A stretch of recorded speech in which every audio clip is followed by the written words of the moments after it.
Kakak, kamu sudah lama mematuhi aturan disiplin, tapi kamu ingin mencari orang yang belum pernah kau temui untuk jadi suamimu. Dan lagi, dia akan muncul tepat 17 detik lagi. Waktunya sudah tiba. Di mana orangnya? Wow, mengantar makanan dengan para layang. Jenius sekali. Hemat bensin dan listrik. Kak. Halo, Ayah. Kau ingin aku mewarisi perusahaanmu dan menjadi direktur perusahaanmu? Macet? Maksudmu jatuh dari langit itu lebih masuk akal. Sudah dulu ya, sebentar lagi sampai.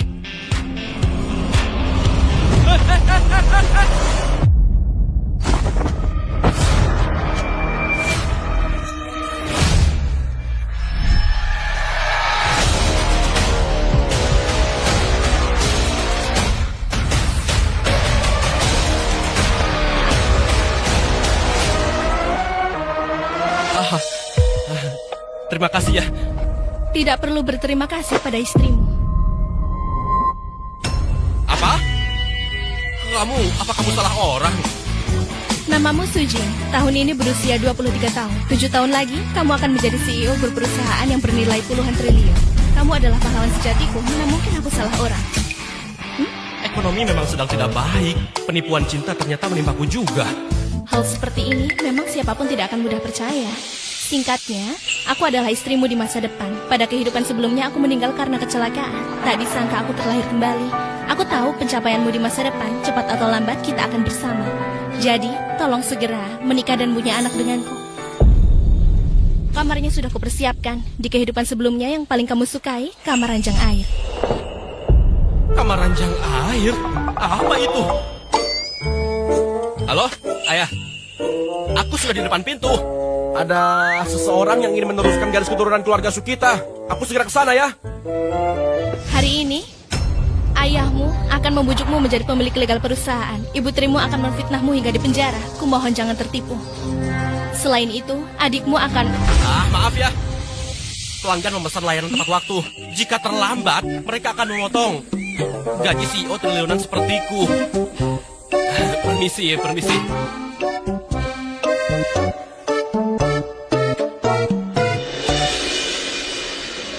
Kakak, dia adalah orang yang kau cari. Tidak mungkin salah. Kenapa dia berani kabur? Aku akan pergi sekarang dan akan kembali.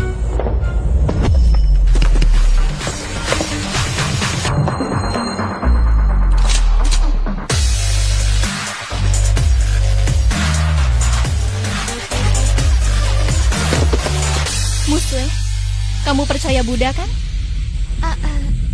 Kau adalah orang yang dikagumi sebagai Kono di Jiangzhou. Aku adik kandungmu. Tentu saja aku percaya. Buddha mengatakan, kami berjodoh di kehidupan sebelumnya. 15 menit dari sekarang jika dia tidak muncul, berarti jodoh kami sudah berakhir.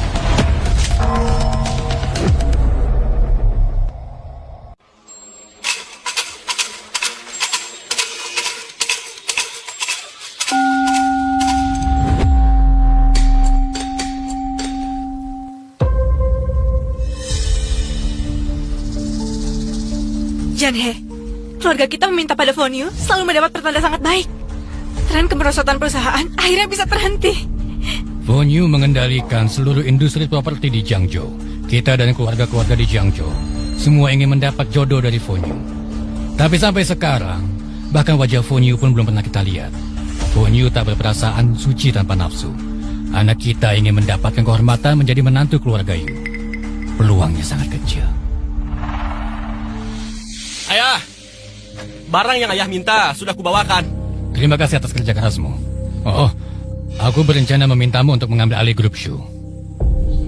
Ayah, kenapa mendadak sekali? Apa Ayah berencana pensiun lebih awal? Aku telah mencarikan adikmu sebuah perjodohan. Grup ini untuk sementara aku serahkan padamu untuk dikelola. Ini adalah perjanjian hukum. Bacalah. Hari ini ayahmu akan bujuk kamu menjadi perwakilan hukum perusahaan. Ibu tirimu akan fitnah kamu hingga dipenjara. Kumohon jangan setuju. Dan lagi, adikmu akan melanggar tanggung jawab. Ayah, dalam perjanjian hukum ini tidak disebutkan tentang saham. Apa mungkin terlewat? Xiao Zhang, Kamu salah paham. Hanya menanggung tanggung jawab tanpa membagi hakmu. Mana mungkin ada hal seperti itu? Di sini ada dokumen lain. Adikmu Xiaowei mabuk dan kabur, lalu menabrak orang. Kami harap kamu bisa tanda tangani surat ini, mengakui bahwa kau yang mengemudikan.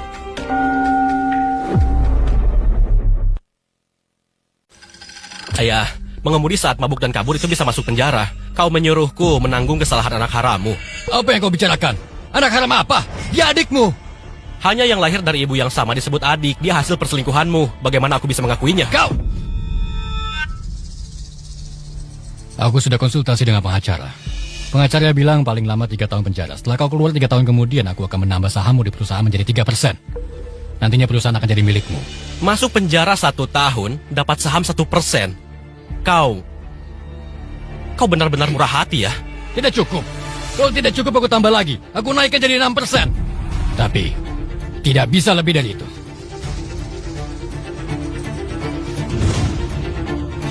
Kesempatan bagus seperti ini tidak sering ada. Baik, aku setuju. Aku setuju memberikan kesempatan bagus ini kepada adikku.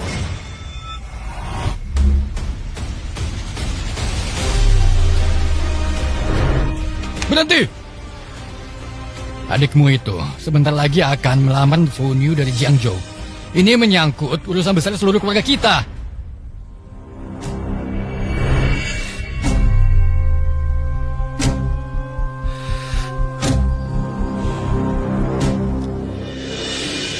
Ayah, maafkan aku.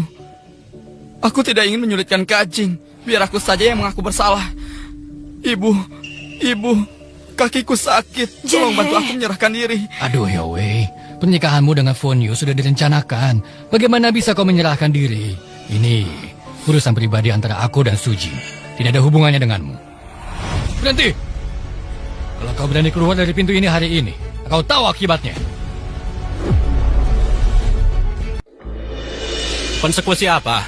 Hanya karena aku seorang pengantar makanan, aku harus menggantikan anakku menanggung kesalahan dari penjara begitu. Dulu nilaiku selalu tertinggi di semua mata pelajaran. Kau yang memintaku putus sekolah. Dan hasilnya apa? Setelah ibuku meninggal, kau membawa anak harammu dan membesarkannya. Sementara aku harus mengantar makanan. Di vilamu, dia sendiri punya 5 kamar. Sedangkan aku bahkan tidak punya sikat gigi dan handuk sendiri. Bahkan untuk makan, karyawanmu yang makan duluan. Dan setelah mereka selesai, baru aku makan sisanya. Sekarang untuk di penjara menggantikannya, tiba-tiba aku jadi prioritas. Jana! Bu, sudahlah. Aku tidak ingin Kajing kesulitan lagi. Aku akan menyerahkan diri sekarang. Yowei, kau punya tugas penting. Lagi pula, siapa yang tidak pernah melakukan kesalahan, benar kan? Anak ibu memang pengertian.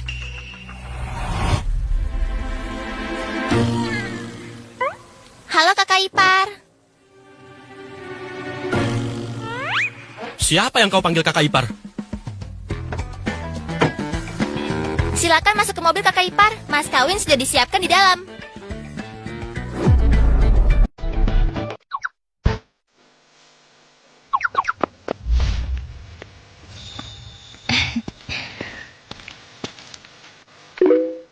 Telah menerima untuk pesanan Doraemon terbaru. Pindai kode untuk bersepeda. Mas kawin 100 miliar. Bahkan uang persembahan ibuku tidak sebanyak itu.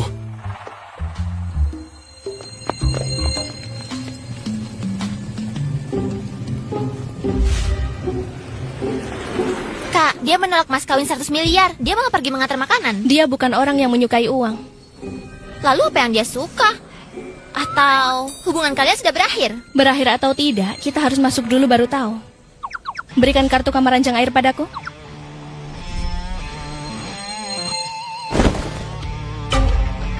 Kak, kamu harus naik mobil, kenapa malah lompat dari tebing? Sekitar sini banyak pohon kuno. Kalau rusak gak ada yang ganti. Wanita itu sebenarnya siapa dia? Penipu kah? Tapi beberapa hal itu dia benar-benar tepat. Aku bukan penipu. Aku adalah istrimu yang kembali terlahir. Aku ingin melahirkan anak untukmu, untuk menebus penyesalan kehidupan sebelumnya. Kamu, bagaimana caramu naik ke sini? Aku melompat dari gunung. Ayahmu, apakah dia memujukmu untuk jadi direktur perusahaan? Dan ibu tirimu ingin memfitnahmu? Iya, adikku bahkan berpura-pura menderita. Pura-pura menderita? Dia bukan pura-pura menderita. Dia ingin cari orang untuk tabrak kamu dengan mobil. Di kehidupan sebelumnya, kamu kehilangan satu kaki karena kecelakaan mobil. Jika tidak, pencapaianmu tak hanya sekedar CEO perusahaan bernilai Kamu triliunan. ngawur. Jangankan jadi CEO perusahaan triliunan. Si Xiaowei itu dengan sifatnya yang tidak punya harga diri, dia berani mencari orang untuk menabrakku.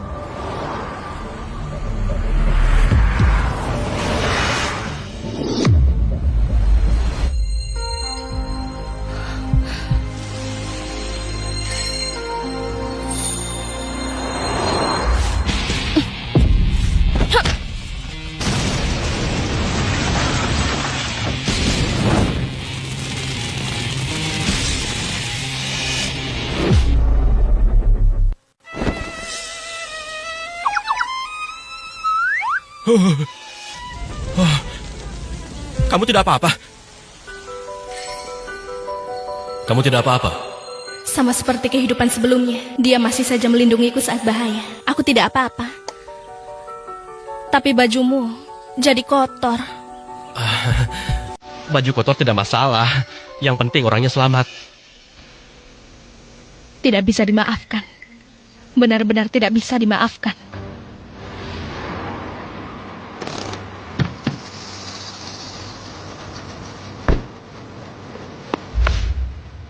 Kak, kakak dan kakak ipar ada Jangan apa-apa? panggil kakak ipar. Hanya ujung bajuku yang kotor, tidak tertabrak. Heh. Berani menyerang keluarga Yu. Aku akan menyeretnya keluar dari mobil sekarang juga. Hidup atau mati.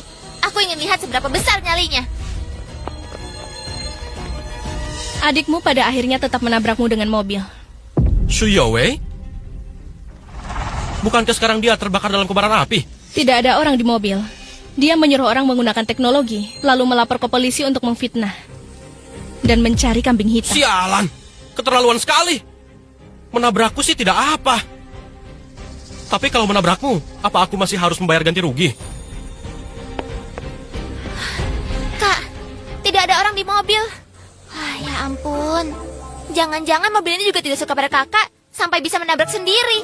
Mengemudi tanpa pengemudi. Ternyata benar seperti yang kamu katakan.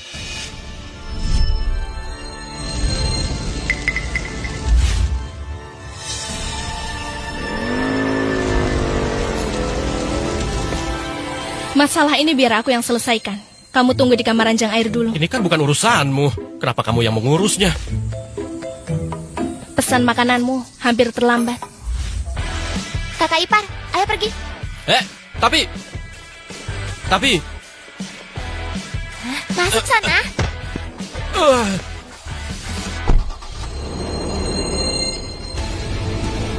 Di kehidupan sebelumnya, kamu selalu berdiri di sampingku dan melindungiku, mengajariku semua yang ku ketahui sekarang. Di kehidupan ini, giliran aku melindungimu. Siapapun yang berusaha menyakitimu, harus menerima akibatnya.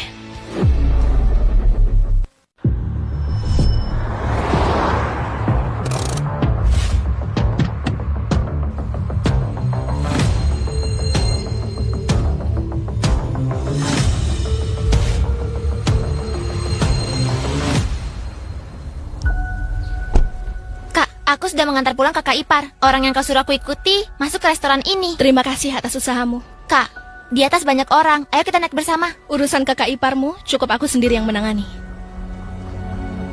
Aku akan segera kembali.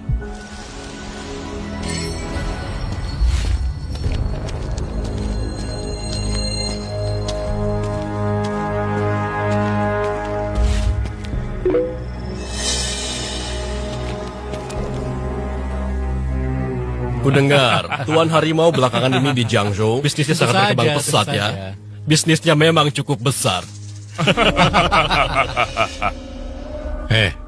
Siapa kau? Para bos Jiangzhou sudah rapat di dalam.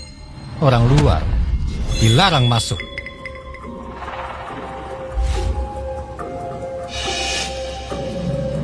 Dia adalah... Aku tidak mengenalnya. Dia juga bukan orangku. Siapa yang membiarkannya masuk? Dia datang sendiri. Kukira dia orang salah satu bos. Kuil Buddha Selatan. Siapa yang menabrak Sujing?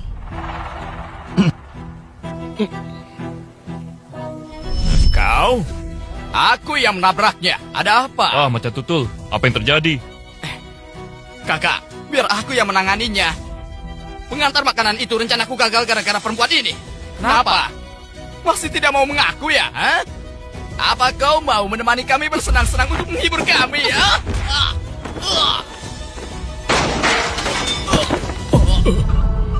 Oh,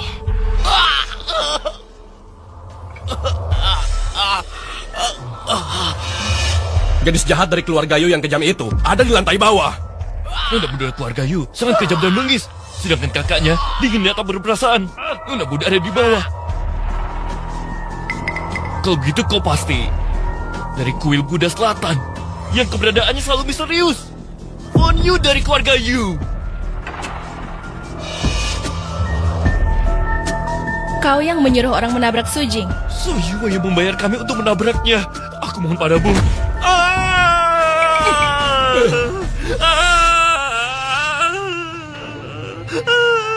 Aku sedang dalam masa disiplin dan tak ingin melanggarnya.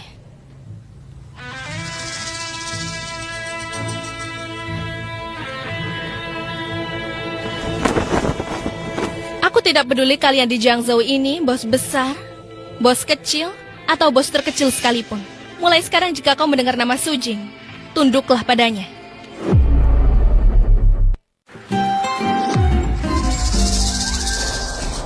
Hotel besar Jingqing.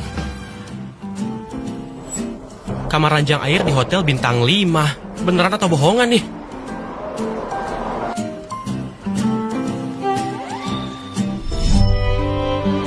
Kakak Sujing, kamu sudah mencium Xiao Yuan. Kalau kamu sudah besar, kamu harus menikahiku. Baiklah, kalau Xiao Yuan sudah besar nanti, pakailah gaun merah dan jadilah pengantinku.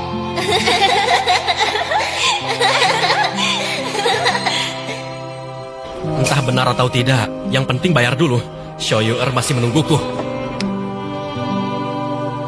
Hari ini di dekat kuil Buddha Selatan terjadi kecelakaan besar. Pelaku saat ini masih dalam pelarian. Polisi sekarang sedang melakukan pencarian intensif. Ibu, ayah, apa sebaiknya aku menyerahkan diri saja? Aku tidak ingin menyusahkan kakak Jin. Jane, harus bergegas. Kenapa panik? Setelah 1 pagi berlalu, anak itu pasti sudah berpikir jernih. Dia itu tidak pernah berani menentang keputusanku.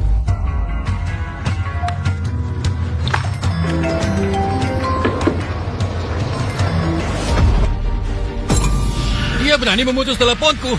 Dalam 10 menit, kalau dia tidak meneleponku balik seumur hidupnya, jangan harap bisa masuk rumahku lagi. Aku tak percaya dia berani.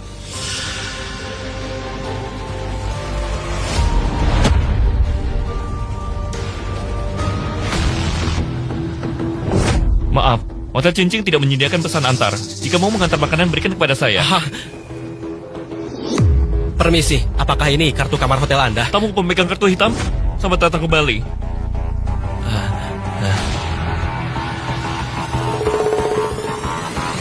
Selamat datang kembali, Tuan. Tuan.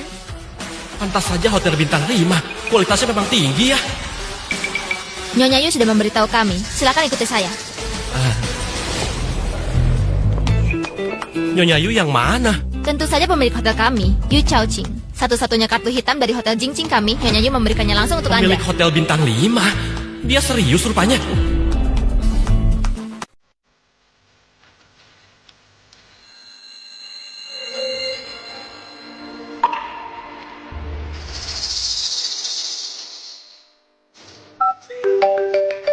Direktur Yu, Tamu sudah tiba di hotel. Layani dia dengan baik. Bagaimana persiapan kamarnya? Xiao Liu, suite nomor 1 Jingqing sudah siap. Tamu akan segera check-in. Manajer Wu, sesuai preferensi dari Direktur Yu, kami sedang menyiapkan detailnya. Diperkirakan selesai dalam 5 menit. Baik, saya akan segera ke sana. Baik. Silakan ikuti saya, Tuan. Boleh saya tanya, apa itu kamar ranjang air? Anda bercanda ya? Direktur Yu bilang ini adalah gaya kamar yang paling Anda sukai. Jane, 10 menit sudah berlalu. Bagaimana kalau kamu telepon dia lagi? Kalau tidak berhasil, mengalah pada Shujing. Urusan anak kita, memohon jodoh pada Fon Yu, tidak boleh tertunda.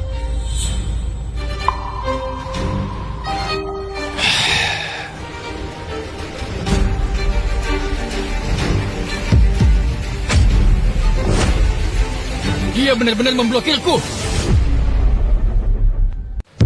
Dia berani memblokir aku. Ini. Halo, nomor yang Anda halo, silakan hubungi kembali nanti. The subscriber you dialed cannot be connected. Teleponnya juga tidak tersambung. Lalu bagaimana? Aku tidak benar-benar akan masuk penjara kan? Jangan panik, jangan panik. Dasar anak bandel, pasti dia sedang merajuk. Aku akan mencari seseorang, ya?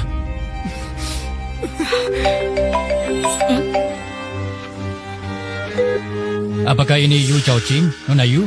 Siapa ini? Saya Shujan. Di kuil Buddha Selatan, saya menyerahkan surat nikah kepada Anda. Anda masih ingat? Oh, Direktur Su ya. saya ingat. Nona Yu. Apakah Anda punya waktu untuk kita bertemu, membicarakan pernikahan? Datanglah ke hotel besar Jingqing. Ada yang ingin kubicarakan denganmu, bukan hanya soal pernikahan. Baik, kami akan segera berangkat.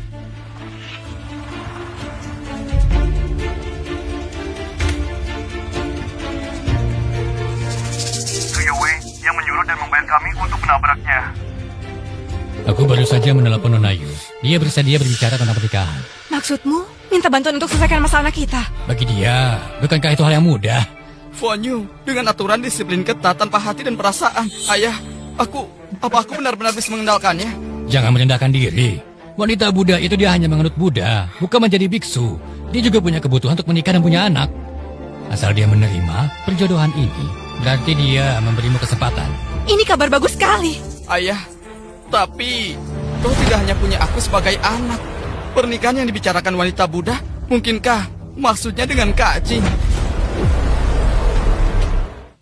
Bagaimana mungkin Shujing bisa dibandingkan denganmu? Hanya pengantar makanan menyedihkan, dipilih oleh nona besar keluarga Yu di Jiangsu. Hah, kecuali dia penolong di kehidupan sebelumnya. Bu, jangan bicara seperti itu tentang Kak Jing. Selama Fonyu menyetujui hubungan ini, kecelakaan mobilmu di kuil Buddha Selatan tidak perlu lagi mencari kambing hitam. Dengan kekuatan keluarga Yu, hanya dengan satu jari, masalah selesai. Terima kasih, Ayah. Ibu,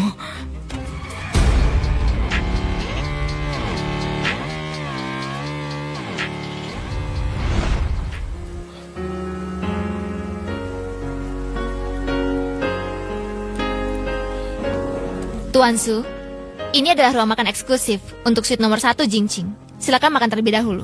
Saya hanya datang untuk mengembalikan kartu. Saya dan direktur Anda hanya kebetulan bertemu. Saya masih harus pergi mengantar pesanan. Mengantar pesanan.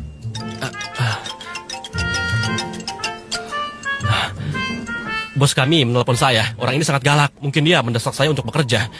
Halo? Halo, Su kecil. Bos?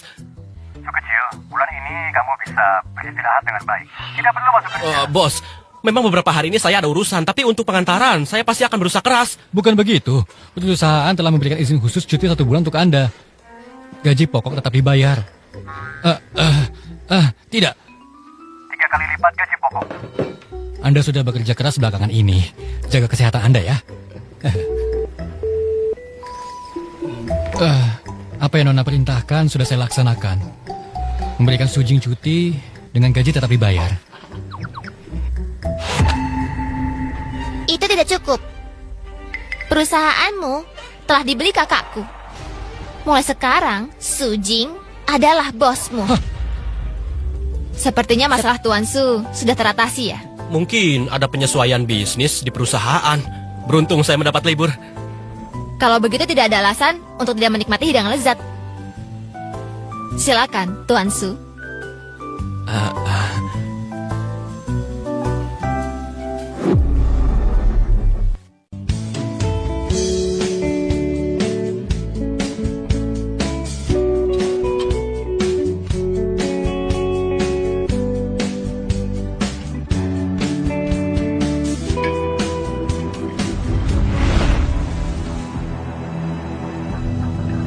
memang hebat. Jiangzhou ini hotel paling mewah, benar-benar bergaya.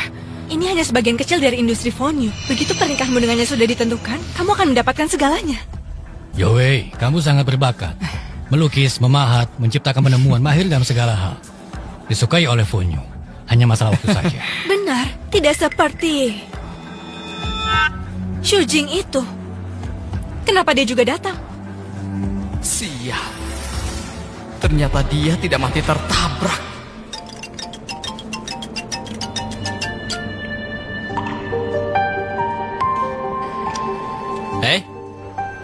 Suamiku, apa makanannya cocok dengan seleramu? Semuanya yang kamu suka.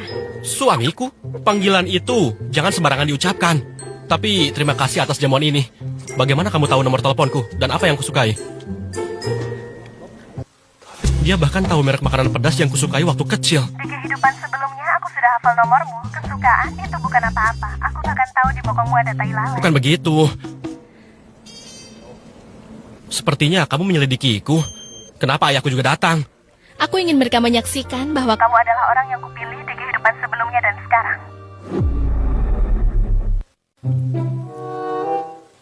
Ya ampun, Amitabha Buddha.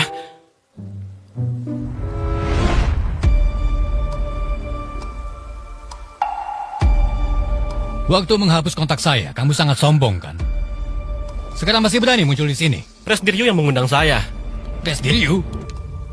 Presdiryu mengundangmu. Dia ingin membicarakan pernikahan dengan Yowei kita. Dia mengundang seluruh keluarga kita. Membicarakan pernikahan dengannya. Dia itu Fonyu, bukan wanita buta. Kak, jangan cemburu begitu. Kau tidak hanya menghapus kontak ayah, tapi juga menggunakan namaku untuk makan-makan di Hotel Nonayu. Setidaknya kau rapikan penampilanmu. Jangan permalukan keluarga kita dan pengaruhi jodohku. Kau yang butuh orang lain untuk menggantikanmu di penjara, masih berani mencelaku. Begitukah cara bicara pada adikmu? Apa kau lupa peraturan yang aku buat untukmu? Kau boleh makan, tapi harus menunggu sampai kami semua selesai makan dulu. Berdiri. Kau.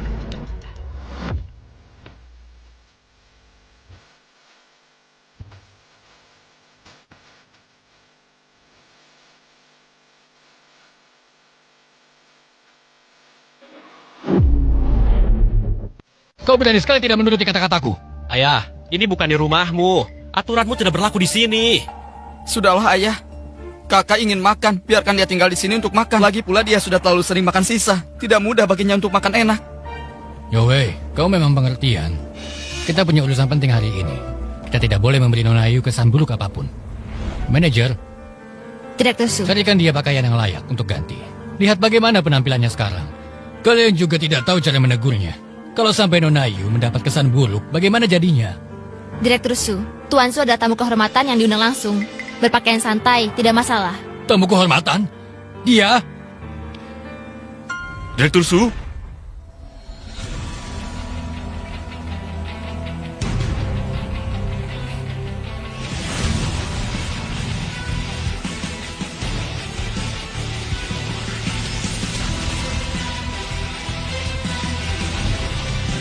Direktur Su, kenapa tiba-tiba mengundang kami makan? Halo Direktur Shu, halo kakak ipar. Ayah, ada apa ini? Pernikahanmu dengan Fonyu semakin banyak saksi, semakin menguntungkan kita. Oh, aku mengerti. Orang-orang penting di Jiangsu semua ayah undang kemari. Nanti, Fonyu kalau tidak menghormati biksu, setidaknya akan menghormati Buddha. Mana berani dia menolak pernikahanku ini? Janhe, kau memang selalu berpikir matang. Putraku akan segera menikah. Tentu saja yang pertama kupikirkan adalah berbagi kabar dengan saudara-saudaraku. Direktur Shu, akhir-akhir ini situasi sedang tidak aman. Aku dibawa pergi tadi pagi. Kau tidak tahu betapa kejamnya wanita Buddha dari keluarga Yu itu. Fonyu? Menyinggung orangnya. Semua bilang dia vegetarian dan rajin berdoa, hidup sederhana tanpa nafsu. Tapi saat turun tangan, belum pernah kulihat orang yang lebih kejam darinya. Benar-benar seperti Buddha yang bengis. Tepatnya, apa yang terjadi? Singkat cerita, hanya satu hal. Di Jiangsu, jangan pernah berani mengganggu seseorang bernama Su Jing. Bertemu dengannya saja harus dengan kepala tertunduk.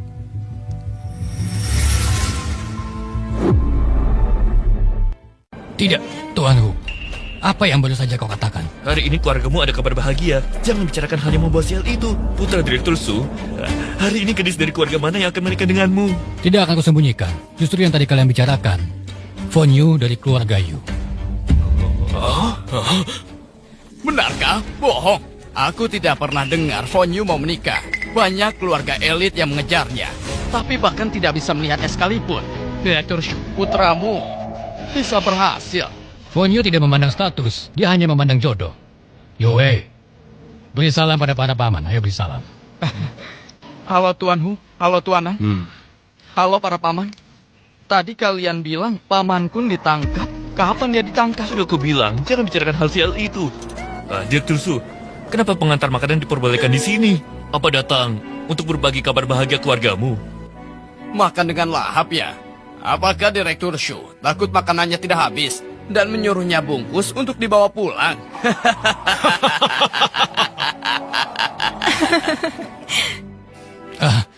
Dia adalah putra sulung dari mantan istriku. Tentu saja tidak sebanding dengan Yo Wei. Aku membawanya kemari hari ini hanya untuk menambah pengalamannya. Direktur Su, kau menyembunyikannya dengan baik. Kenal bertahun-tahun, tapi aku tidak tahu kau punya putra sulung.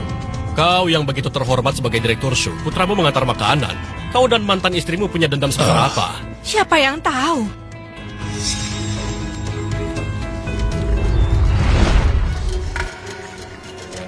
Panggil aku Tuan Hu. Nanti ikutlah dengan Tuan Hu. Tidak perlu mengantar makanan lagi. Lebih baik aku mengantar makanan seumur hidup daripada memanggil orang lain dengan sebutan Tuan. Suji, bagaimana kau bisa bicara pada Tuan Hu seperti itu? Apa kau tidak punya sopan santun? Ternyata nama musuh. Tunggu dulu. Siapa namanya? Namanya Suji. Dia adalah putra sulung dari mantan istriku. Selama ini tinggal di luar, aku biarkan hidup sendiri. Dia tidak punya kepekaan. Itu Tuan Hu, maaf mempermalukan. Sujing? Dia Sujing.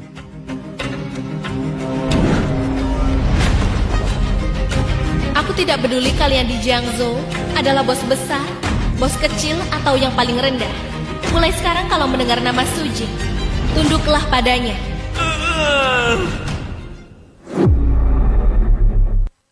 Tuan Hu, kau ada apa denganmu? Sujing, cepat minta maaf pada Tuan Hu. Apa salahku? Kenapa aku harus minta maaf? Direktur Su, putra Anda tidak melakukan kesalahan. Ini masalahku. Mulai sekarang panggil saja aku Xiao Hu. Janhe, kenapa mereka begitu ketakutan saat mendengar nama Shuji? Direktur Shu, maaf saya lancang tentang pernikahan dengan Fonyu. Sebenarnya tuan muda yang mana? Semua orang bisa melihatnya dengan jelas. Tentu saja Yo Wei. Masa Sujing? Mungkinkah saya salah ingat nama? Surat nikah saya serahkan sendiri. Dan tertulis nama Yo Wei di sana. Dan mulai sekarang, Yo Wei adalah penerus grup keluarga Shu. Sedangkan dia... Kak, aku tahu hidupmu juga tidak mudah dan kau hanya ingin makan sesuatu yang enak. Tapi tidak perlu membuat ayah marah seperti ini. Kak, aku sudah membungkus makanannya. Ayo kita bicarakan di rumah saja. Pergi sekarang, atau aku akan menyuruh orang menabrakmu kedua kalinya. Sialan kau! Sialan kau! Kak, aku berniat baik membawakan makanan untukmu. Kenapa kau memukulku? Apa salahku sebenarnya? Janhe, urusan aku! Sujing, apa karena aku terlalu baik hati sehingga kau jadi kurang ajar? Direktur Su, jangan terbawa emosi. Jangan lakukan itu. Kalau kamu memukul Sujing, hati-hati bisa terjadi masalah besar. Aku hanya mendisiplinkan anakku. Apa yang terjadi?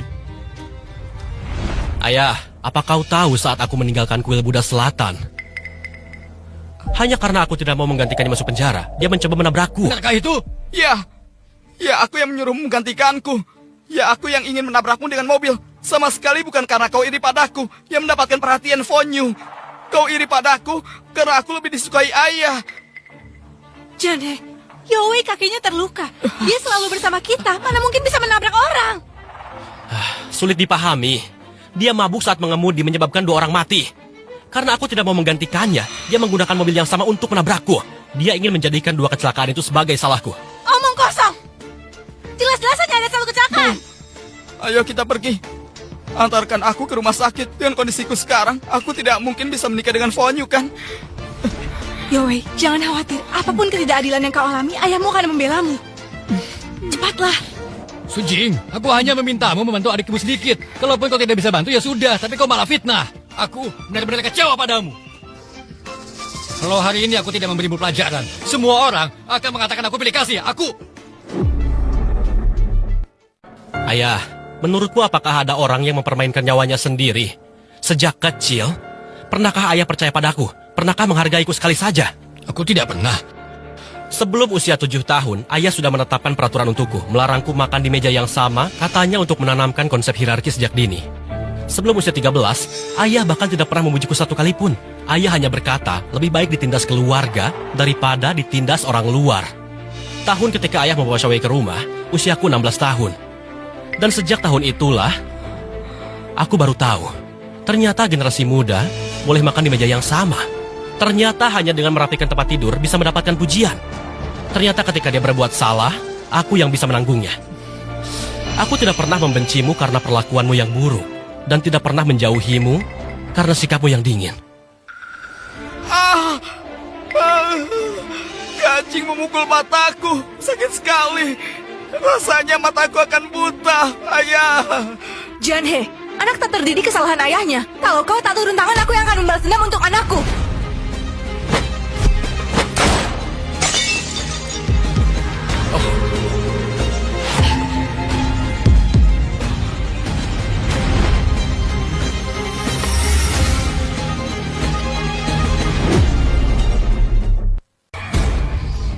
Ramai sekali. Apa hotel ini mau dibongkar? Nona Yu, Sujiana yang menyuruh kami datang. Jika ada yang menyinggung, mohon pengertian Anda. Yu Chaoqing, kau begitu agresif. Lihat dirimu. Di hotel Nona Yu ini, ribut apa kau? Kita jadi bahan tertawaan orang kan? Nona Yu, salah paham. Ini salah paham. Saya mewakili dia untuk meminta maaf pada Anda. Pernikahan Anda dengan putra saya, kami datang dengan ketulusan hati. Benar. Kami hanya tidak ingin orang lain mengganggu Anda, itu saja. Pernikahan dengan putramu? Ya benar. Yowe, Tak kusangka Fonyu dalam kehidupan nyata lebih memukau dari yang kubayangkan. Nona Yu, saya tahu Anda pengikut Buddha yang pantang bertengkar. Tadi itu, orang buta itu yang membuat kami marah. Anda berpakaian seperti ini, pasti pernikahan sudah diputuskan ya? Benar, sudah diputuskan. Mas kawin akan segera tiba. Oh, Mas Kawin, sepertinya kau sudah mempersiapkan semuanya. Ini adalah putraku, Shu Youwei. Saya tahu bahwa Anda dalam pernikahan mengutamakan jodoh. Jodoh ditentukan takdir, bukan? Untuk pertemuan pertama, kalian berdua saling kenal dulu dengan baik. Ibu, kau... Nona Yu, apa maksud Anda ini? Kau pikir aku tertarik pada orang cacat? Banyak omong seperti membaca mantra. Sayang, maaf aku terlambat.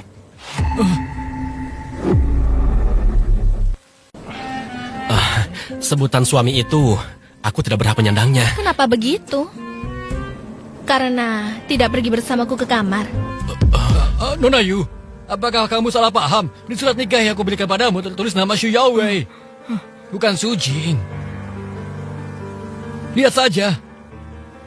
Lihat aja. Oh, memang benar orangnya berbeda? Sepertinya aku salah. Tidak masalah kalau salah. Anda bisa memastikannya kembali. Benar sekali. Jadi kamu mengira aku adalah adikku? Nona Yu, karena tadi kamu sudah memukul ibuku, jika kita akan menikah nanti, kuharap kamu minta maaf pada ibuku. Minta maaf? Orang yang kusukai adalah dia. Kalau kamu berani bicara sembarangan lagi, aku akan membunuhmu. Nona Yu, ini tidak bisa dibiarkan. Di surat nikah, nama yang tertulis adalah anakku. Jika kamu tidak menepatinya, itu namanya ingkar janji. Soal permintaan maaf itu, sudahlah. Yang tidak tahu tidak bersalah. Aku paling benci orang yang ingkar janji dan melanggar aturan masa disiplin. Apakah anakmu seperti itu? Tidak, sama sekali tidak. Justru Su Jing ini mungkin terlibat dalam kecelakaan mobil. Oh, benarkah? Su Jing terlibat dalam kasus kecelakaan mobil karena mabuk. Bahkan dia menuduh Youwei kami yang menabraknya. Orang seperti ini sama sekali nggak cocok buat kamu. Dia memfitnah aku. Orang yang terlibat kecelakaan bukan aku. Aku datang ke sini justru untuk memberikan keadilan untukmu. Berdasarkan laporan, ada orang di tempat ini yang terkait dengan kuil Buddha Selatan dalam kasus kecelakaan yang menewaskan 2 orang.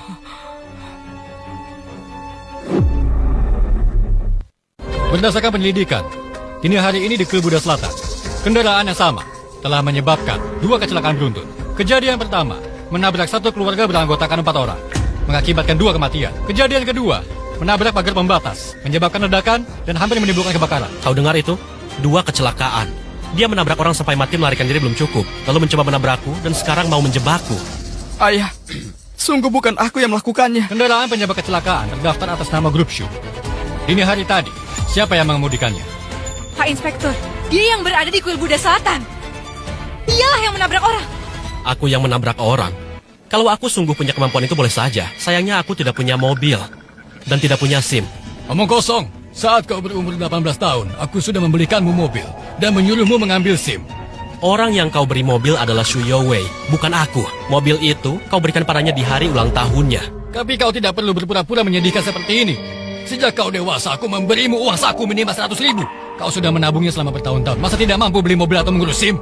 Sejak umur 16 tahun, sejak kau membawa Yu Xiaowei pulang ke rumah, aku tidak pernah menerima 1 sen pun darimu. Liun, katakan padanya, berapa uang saku yang kau berikan padanya? Aku tidak mentransfernya. Aku pikir dia tidak punya pendidikan tinggi dan tidak punya kemampuan apa-apa. Aku takut dia terjerumus, jadi ku transfer ke Yoe untuk disimpan. Kau! Kami sedang mengonfirmasi identitas tersangka. Tolong jawab pertanyaan saya. Apakah kamu yang menabrak orang itu? Dia tidak punya SIM, bagaimana mengemudi? Dia mencuri mobil keluarga kami, mengemudi tanpa SIM, tambah berat hukumannya. Pak Inspektur, dia memang muncul di dini hari di kuil Buddha Selatan. Tapi mobilnya tidak mungkin dia yang mengemudikan. Apa kamu punya bukti? Aku yang melakukannya, aku sendiri yang membuat para layang untuk pergi ke kuil Buddha. Para layang? Seorang pengantar makanan tidak bisa mengemudi mobil, tapi terbangkan para layang. Semua kamera pengawas di kuil Buddha Selatan bisa buktikan perkataannya. Sebaliknya, saya punya rekaman audio ini. Mari kita dengarkan bersama. Shu Youwei yang menyuruh dan membayar kami untuk menabraknya.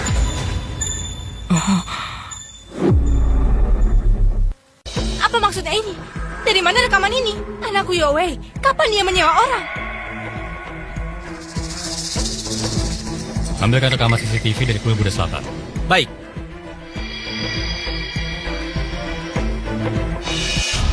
Saudari, rekaman suara ini dan situasi apa Anda merekam?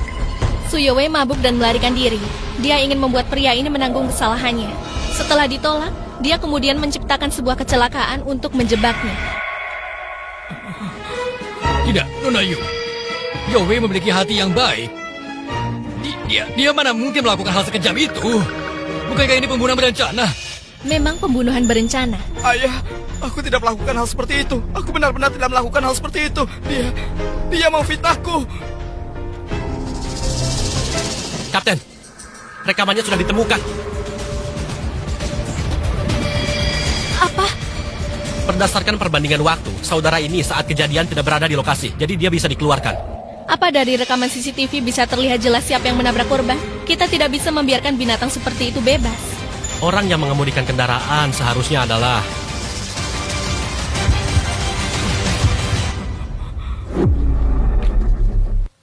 Tidak bisa, lampu terlalu gelap, rekamannya tidak jelas, tidak bisa identifikasi. Pak Inspektur, tidak perlu diselidiki lagi. Orang yang menyetir dalam keadaan mabuk adalah saya. Saya yang menabrak korban. Saya bersedia menyerahkan diri. Ayah, Hari itu, saya begadang untuk urusan bisnis. Saya terlalu banyak minum. Saya melakukan kesalahan. Saya berpikir bisa lolos. Jadi saya melarikan diri. Silakan, bawa saya pergi. Setelah itu, kendaraan yang terlibat kecelakaan hancur. Apa yang terjadi? Apa itu juga perbuatan Anda? Kendaraan penyebab kecelakaan hancur? Saya tidak tahu soal itu. Kapten, Jika Anda tidak tahu, silakan kemari. Lihat rekaman video ini.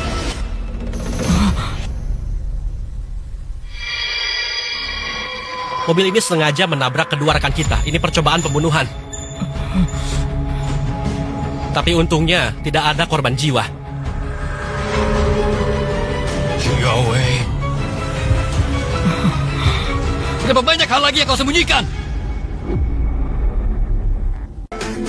ayah, bukan aku yang nyetir mobilnya. Tanganku sudah lumpuh. Nona, rekaman tadi, bisakah diputar sekali lagi? Tentu saja. Shu Youwei yang menyuruh dan membayar kami untuk menabraknya. Siapa yang bicara itu? Pemilik restoran Hongtu Jiangzhou, Wu Qiangkun, dijuluki Akun. Xiaowei, kamu tidak pernah memberitahuku bahwa kamu dan Wu Qiangkun masih berhubungan. Kamu tahu dia orang macam apa? Ayah, Ayah, ini bukan perbuatanku. Rekaman ini palsu. Tidak mungkin hanya dengan satu kalimat dari akun bisa membuktikan bahwa aku yang menyuruhnya. Aku juga tidak punya kemampuan seperti itu. Benar, Jane. Yowei anaknya sangat baik. Sejak kecil terima pendidikan yang baik. Mana mungkin dia melakukan hal seperti ini? Menurutku, mungkin ada orang yang berkomplot dengan orang lain. Para kakak yang hadir di sini, Jane dan Wu Chankun adalah teman kalian. Kalian pasti tahu. Rekaman ini tidak bisa dipercaya. Saat rekaman dibuat, ada orang lain yang hadir. Kebetulan, mereka adalah teman-teman yang Direktur Su undang. Saya ada di sana saat rekaman dibuat. Saya juga ada di sana. Akun memang mengatakan hal seperti itu. Saya juga bisa membuktikannya. Waktu itu kami sedang rapat. Kami di sana. Pak Inspektur, jika buktinya masih kurang, saya sudah membawa orangnya kemari.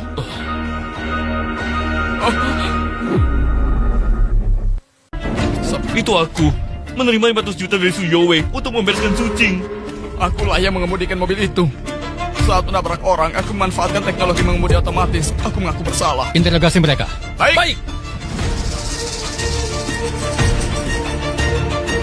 Tolong aku! Ayah, aku salah! Ayah, tolong aku! Ayah, aku salah! Ayah! Cepat pikirkan sesuatu. Sucing, bisakah kamu bermurah hati, tulis surat pernyataan maaf, dan lepaskan dia kali ini? Dia ingin membunuhku, tapi kau memintaku bermurah hati dan melepaskannya. Tapi dia adikmu. Pak Tua, namamu Su Janhe kan? Kau tahu tidak? Musue. Ini hasil penyelidikan pribadiku. Lihat ini.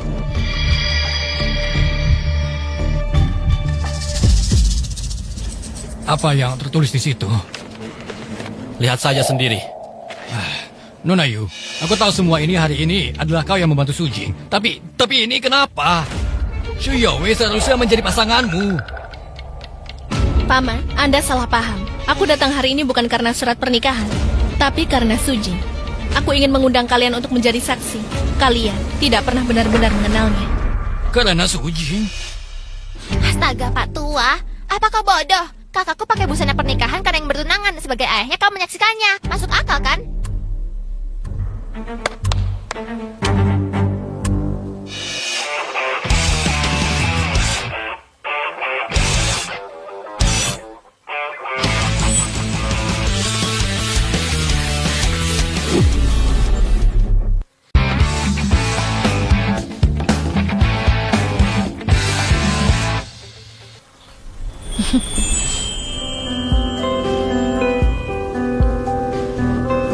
Ini apa? Ini mas kawinku, juga hadiah yang kusiapkan untukmu dari ulang tahunmu yang pertama sampai 23. 23 tahun yang lalu hari ini, kau datang ke dunia. Ini adalah koran di hari kelahiranmu. Di sini, tercatat semua kejadian penting pada hari kau lahir.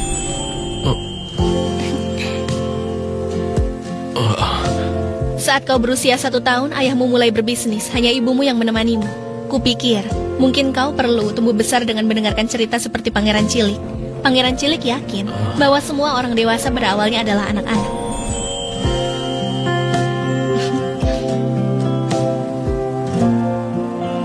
Saat kau berumur 2 tahun, kau harus banyak minum susu agar bisa tumbuh lebih tinggi. Saat kau berumur 3 tahun, kau butuh mainan untuk menemani pertumbuhanmu. Umur 4 tahun, kau membutuhkan coklat, karena itu masa-masa kau suka makanan manis. Umur 5 tahun, kau jadi suka makanan pedas.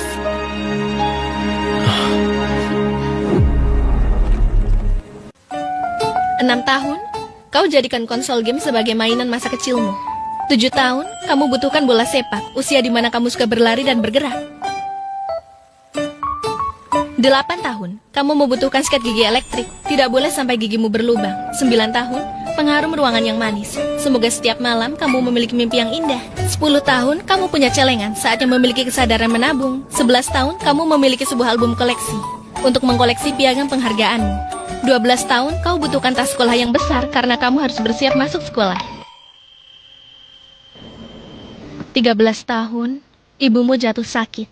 Kamu membutuhkan buku harian yang bagus untuk mencatat isi hatimu.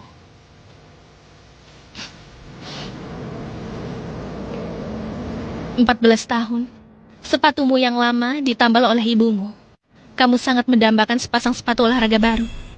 Dengan begitu kamu bisa berlari sepuasnya di lapangan. 15 tahun. Kamu mulai tumbuh kumis. Ayahmu tidak ada di sampingmu, dan ibumu tidak tahu cara mengajarimu menggunakan pisau cukur. Maka saat cukur wajahmu sering berdarah. 16 tahun. Saat 16 tahun, ibumu meninggalkanmu. Aku yakin, dia akan selalu berada di tempat yang tinggi. Dan terus melindungimu.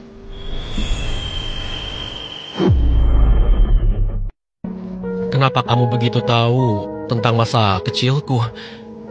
Aku bahkan lebih tahu daripada kamu.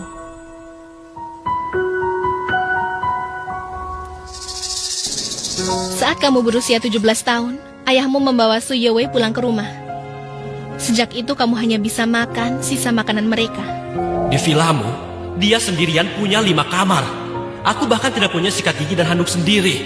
Bahkan untuk makan, karyawanmu makan duluan. Setelah mereka selesai, aku makan sisa makanannya. Jika dulu, kamu memiliki kartu hitam ini di seluruh Jiangzhou, di semua hotel keluarga Yu, kau bebas menggunakannya.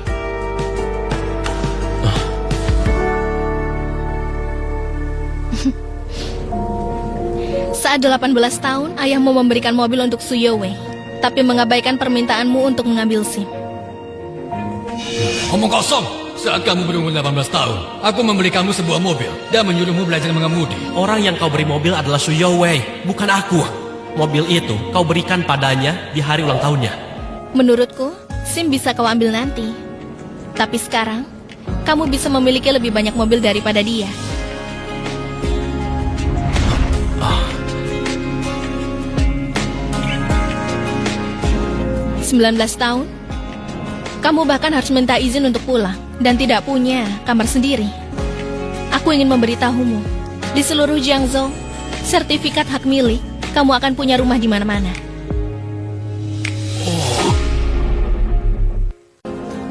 Direktur Yu, saya hanyalah pengantar makanan biasa. Semua barang yang kau berikan padaku, bagaimana mungkin aku bisa menerimanya? Tidak biasa. Kau selalu tidak biasa. Aku hanya ingin memberimu keadilan.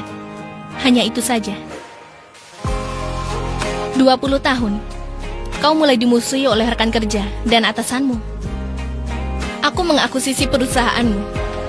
Dan sekarang, kau adalah bosnya. Ini masih belum cukup. Perusahaanmu, kakakku membelinya. Dan sekarang Su Jing adalah bosmu. 21 tahun, setiap malam kau belajar teknik dengan keras, hanya agar suatu hari nanti kau bisa bekerja di perusahaan ayahmu. Selama periode itu, kau menciptakan banyak benda menarik. Dan salah satunya adalah para layang.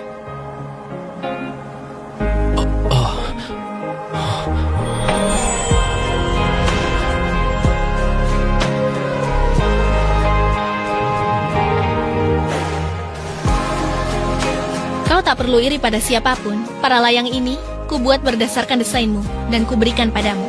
Semua kreativitasmu, mulai hari ini, akan kuproduksi dalam jumlah besar dan kujual. Bakatmu tidak akan terpendam lagi. 22 tahun. Nona Yu, semua penemuan ini adalah buatan putraku, Su Yowei. Dia lulusan SMP. Gimana mungkin dia bisa menciptakan sesuatu? Penemuan, semua ini dia jiplak. Orang yang sebenarnya Anda kagumi seharusnya putraku Yowei. Bibi, semua prestasi Su Yowei adalah pemberianku padanya. Bagaimana mungkin? Ayah, kau membuatku putus sekolah terlalu cepat. Aku selalu tidak terima. Jadi setiap kali aku pulang ke rumah, aku langsung menyelinap ke kamar Su Yowei untuk belajar. Semua hasil yang ditunjukkan di perusahaanmu hanyalah draft yang sudah kubuang saja. Yowei, kamu sangat berbakat. Melukis, memahat, menciptakan penemuan-penemuan, menguasai segala hal. Dikagumi oleh Fonyu, hanya masalah waktu saja. Kak, sudah selesai belum? Sebentar lagi selesai. Jadi, kamu sudah bisa menebak kado ulang tahunmu yang ke-22? Suara dari nona kedua keluarga Yu. Hadiah terakhir dari Fonyu. Jangan-jangan. Jangan bicara sembarangan. Bukan hanya menebak. Semua hadiah yang kamu berikan hari ini, bagaimana aku berani menerimanya? Ini bukan hadiah. Ini mas kawinku. Kamu masih ingat? Pertama kali kamu menghadiri pernikahan temanmu? Ingat, Saat itu kamu di acara pernikahan merasa sangat tersentuh dan mulai memiliki keinginan untuk menikah. Tapi kamu merasa upacara pernikahan terlalu biasa. Lalu kamu berpikir, jika ada yang memakai kostum ksatria berlapis baja untuk mengantarkan cincin pernikahan, pasti akan sangat keren.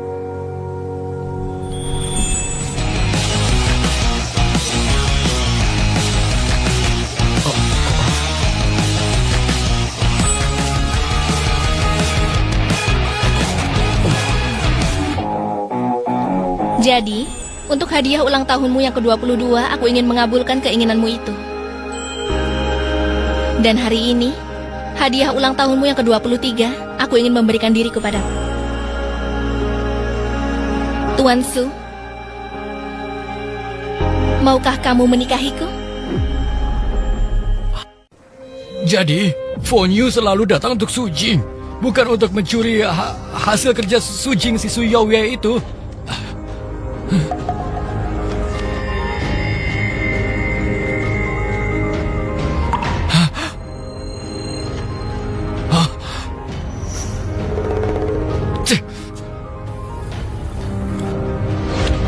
Jenhe, dengarkan penjelasanku.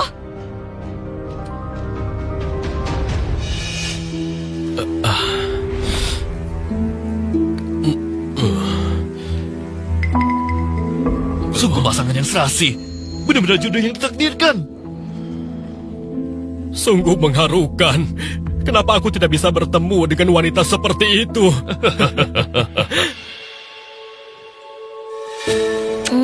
Kakak Shujing, kamu sudah mencium Xiao Yu'er. Saat besar nanti kamu harus menikahiku. Baiklah, saat Xiao Yu'er dewasa nanti, kenakanlah gaun merah dan jadilah pengantinku. Nona Yu, hari ini terima kasih atas jamuannya. Tapi, aku tidak bisa menerima semua ini. Hei, berani-beraninya tidak menghargai satria berlapis bajaku. Kakak, Dia tidak langsung menerima lamaranku karena terharu sesaat. Menurutmu, bukankah dia sangat berprinsip? prinsip. Menurutku dia sedikit tidak tahu berterima kasih. Sikapmu ini membuatku semakin menyukaimu.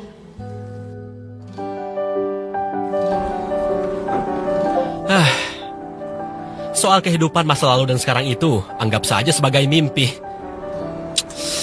Sudah waktunya makan. Lebih baik aku mengantar makanan lagi.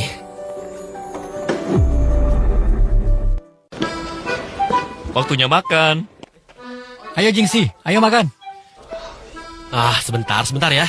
Semua orang diundang makan. Ada sekitar 100 orang. Bos baru Royal. Kami duluan ya.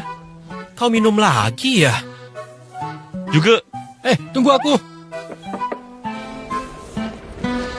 Aduh. Juga. Apa yang sedang kau lakukan? Oh, Kak Jing, sepeda listrikku rusak. Aku tidak bisa pergi makan.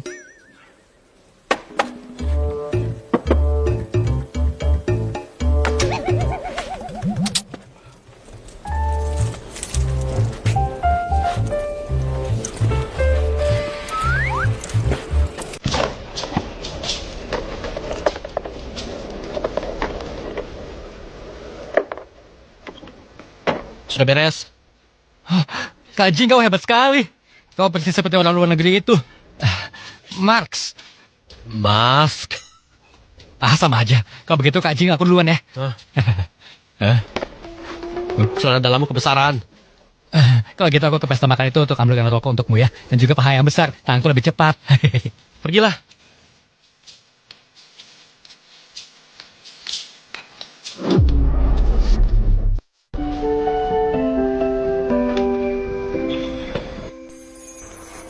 Kartu hitam kamar ranjang air hotel besar Jingqing.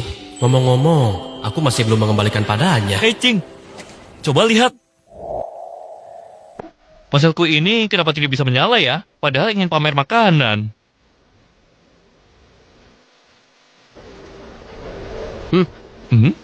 Ini tidak bisa terhubung ke internet. Tidak bisa terhubung ke internet. Ponselmu sepertinya tidak ada masalah dengan koneksi internetnya. Apa pulsamu habis? Tidak mungkin. Kalau begitu aku akan minta orang lain untuk mengisi ulang. Tidak perlu merepotkanmu. Dasar brengsek. Kau pura-pura lagi. Terima kasih, Jing. Lain kali ku traktir pijat kaki. Aku punya kenalan di tempat pijat kaki. Pemiliknya memberiku diskon setengah harga. Aku pergi dulu.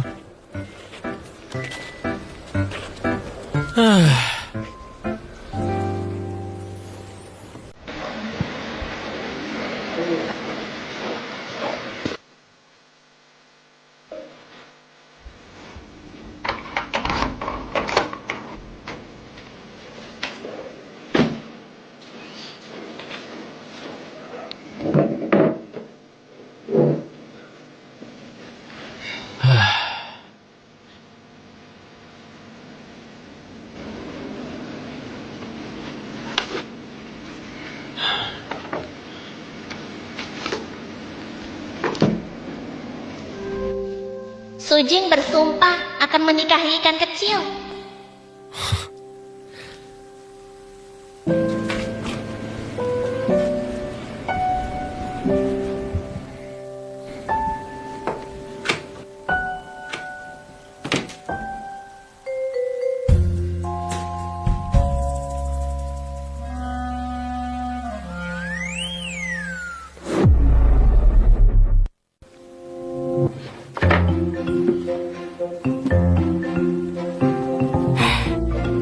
Hei, Lao Ching, mana juga dan si Pincang?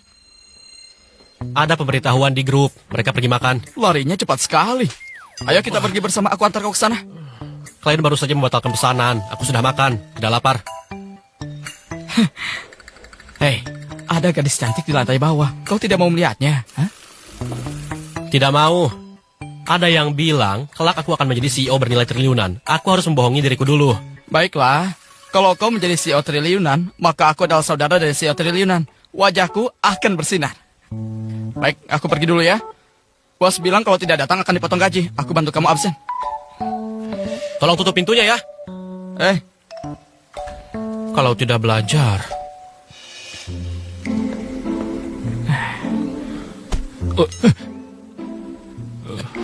Jadi depan.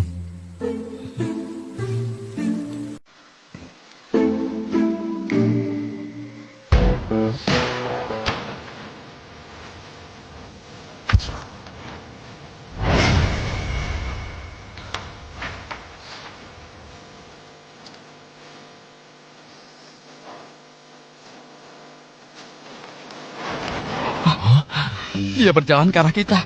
Mungkinkah dia datang mencari pria tampan sepertiku? Pasti dia mencari kakak Jing. Kenapa? Kakak Jing sangat berbakat. Bisa memperbaiki ponsel, memperbaiki komputer, bahkan bisa membuat para layang. Hanya kakak Jing yang pantas dengan gadis secantik itu. Hehe. Cih, asrama karyawan kita yang mau ini bahkan anjing pun tidak mau datang. Menurutku, dia hanya lewat saja. Dia datang.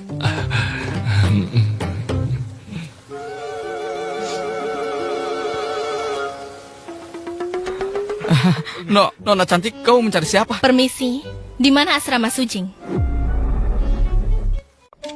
Itu Sujing ada di asrama 133. Terima kasih, Pengji. Bagaimana kamu tahu nama aku? Ini si Pincang. Dan ini juga kan? Sujing pernah bercerita tentang kalian. Katanya kalian adalah sahabatnya. Benarkah? Kak Jing pernah cerita tentangku?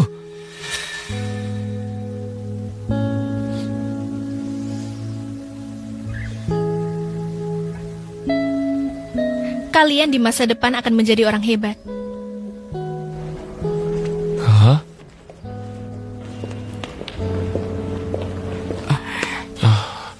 Sudah kubilang kan, pasti dia mencari Kak Jing. Aku hebat kan? Si, kamu meninggalkan sesuatu lagi.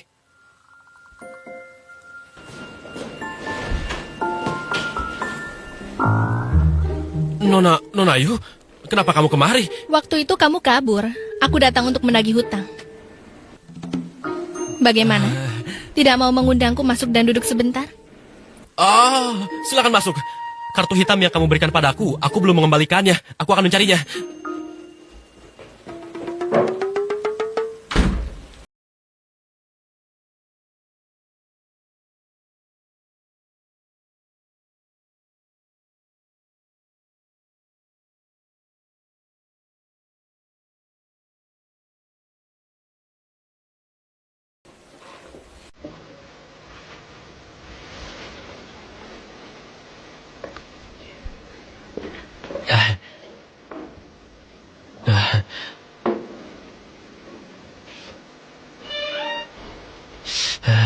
Nona Ayu, kondisi asrama tidak bagus. Kamu berpakaian setebal ini, apa tidak kepanasan? Setelah kamu bilang begitu, sepertinya memang agak panas.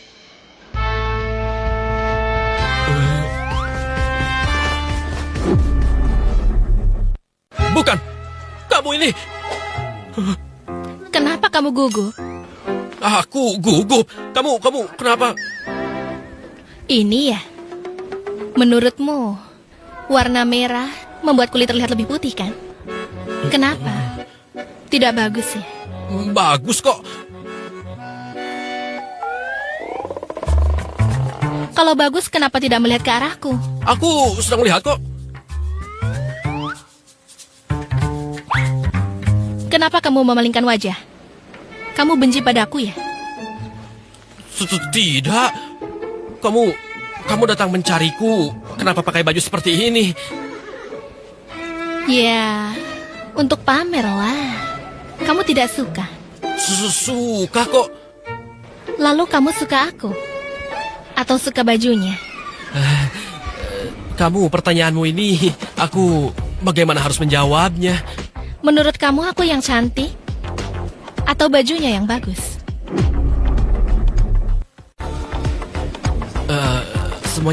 Semuanya bagus. Tasmu jatuh, biar aku ambilkan.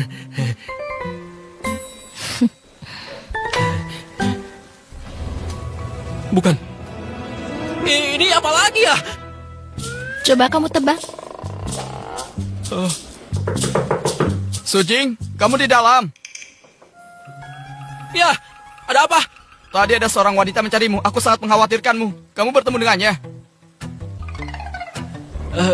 Apa yang perlu dikhawatirkan? Dia kan bukan monster pemakan manusia. Sujing, kamu tidak tahu ya? Di dalam tas wanita itu aku melihat kalung leher dan borgol. Sangat berbahaya. Aku curiga dia mau mengambil ginjalmu. Ada orang. Ada orang. Tidak ada, kau salah dengar. Tidak ada orang. Sujing, ada apa denganmu? Aku masuk ya. Tunggu sebentar. Kau jangan masuk. Kau cepat pergi makan. Kalau terlambat, gajimu akan dipotong. Kalau ada masalah, telepon aku. Iya, aku mengerti. Sujing hari ini kenapa agak aneh ya?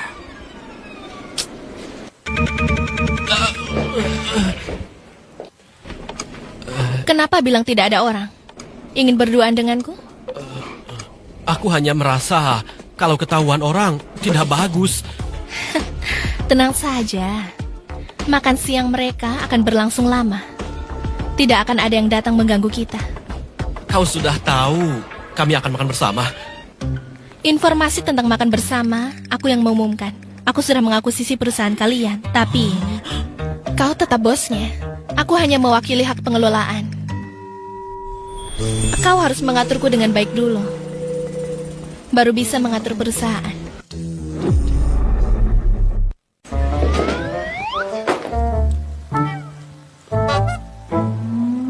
Apa ini? Kembalikan catatanku. Catatan?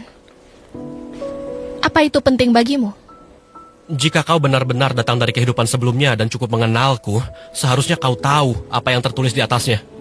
Show you, Erkan.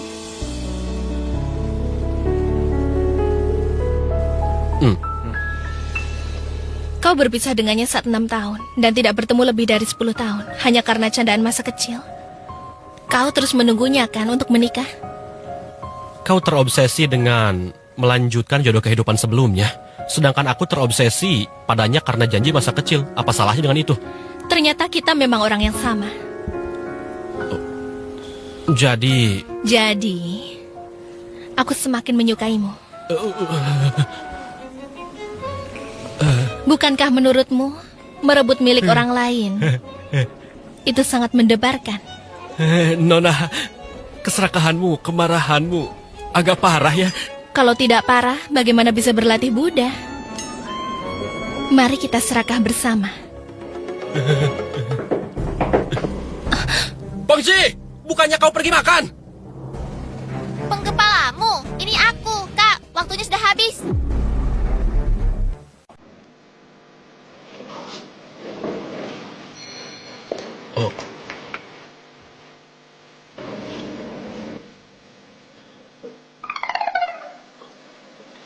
Kamu pulanglah dulu. Aku masih perlu bicara dengan Sujing. Aku ingin tahu di kehidupan sebelumnya, bagaimana cara kamu menjadi CEO triliunan. 7 tahun waktu mengubah seorang pengantar makanan jadi CEO triliunan. Bukankah itu terlalu mengada-ngada? Ikut aku.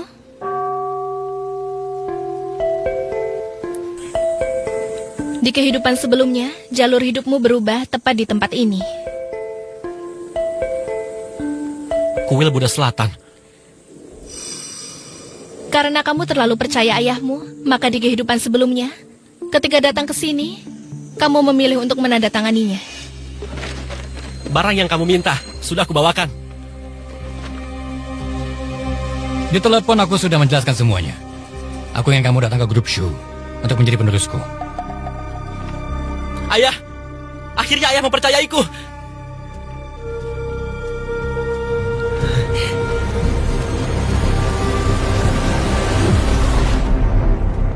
Ada satu hal lagi, aku butuh bantuanmu.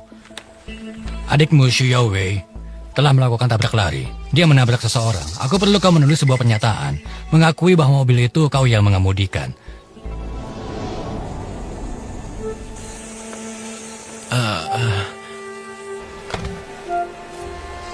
Ini biar kupikirkan dulu nanti.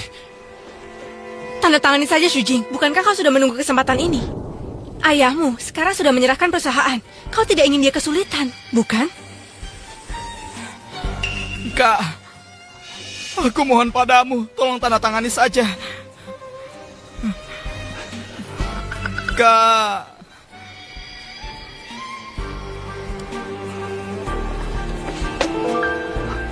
Di kehidupan sebelumnya, kau menjadi korban manipulasi emosional. Kau menggantikan adikmu dan dipenjara 3 tahun. Karenanya, jalan hidupmu berubah ke arah yang sangat berbeda.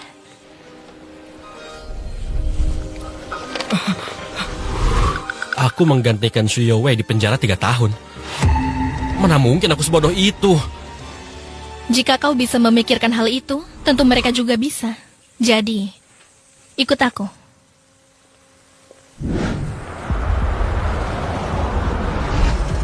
Meskipun kau sudah tanda tangan, Xu Yaowei khawatir kau akan berubah pikiran dan mencabut pengakuanmu. Karena itu, dia membuat keputusan yang mengejutkan. Dia menyuruh seseorang untuk menabrakmu.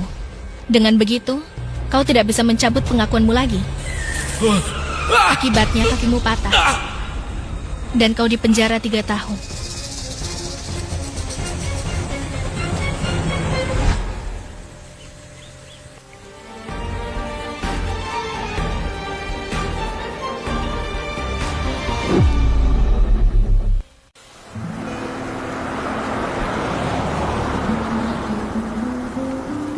Tiga tahun di penjara, kau menjadi pendiam dan tertutup. Kau menaruh harapanmu pada ayahmu. Kau berharap bisa memulai hidup baru.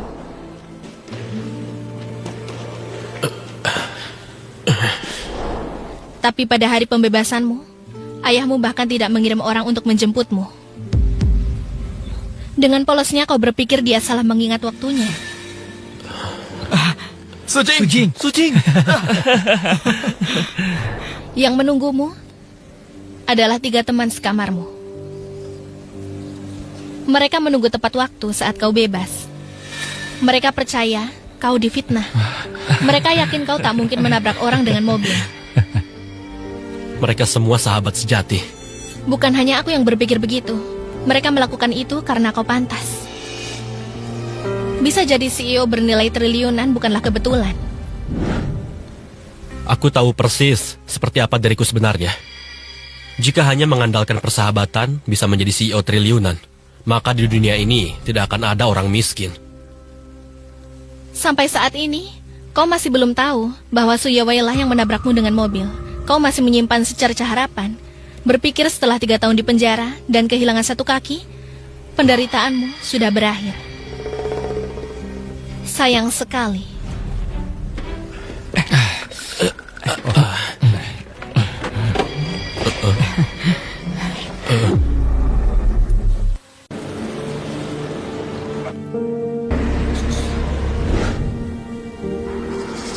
Kamu dengan penuh semangat membawa 3 saudaramu pulang, mengira bisa mengambil alih perusahaan dan membangun karir sendiri.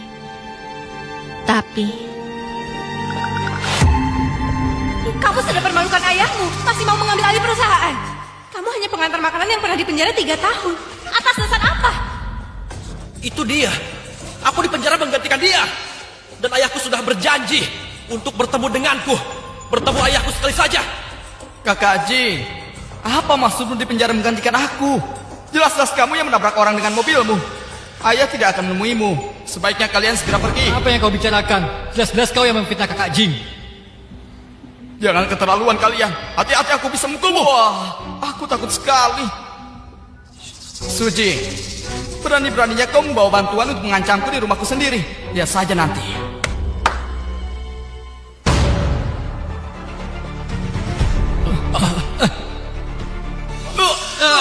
Apa kau?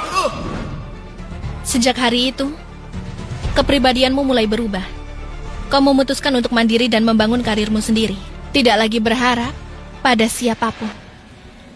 Hati yang mati, tapi jalan hidup yang terbuka. Kebangkitanmu tak terbendung.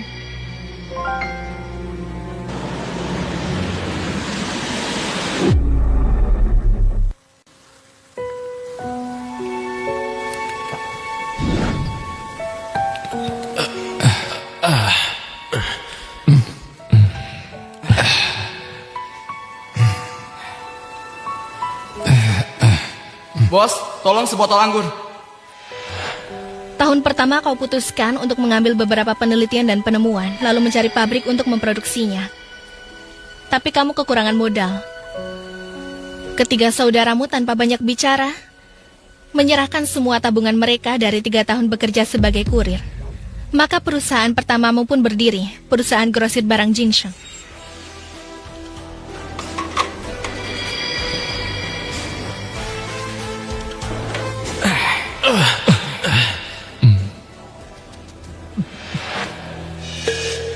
Tahun kedua, kamu mulai meraih kesuksesan bersama saudara-saudaramu.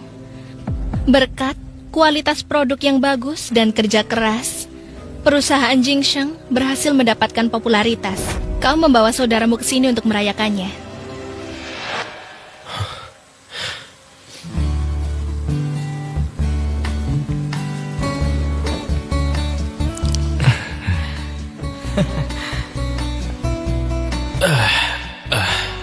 Bos,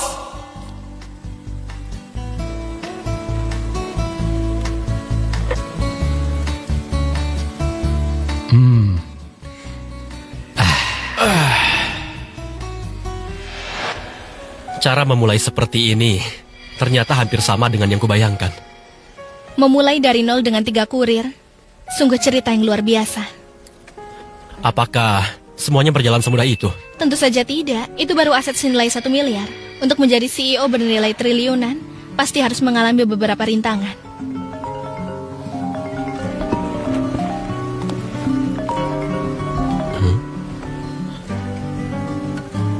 Biarkan dia menunggu, aku akan segera kembali.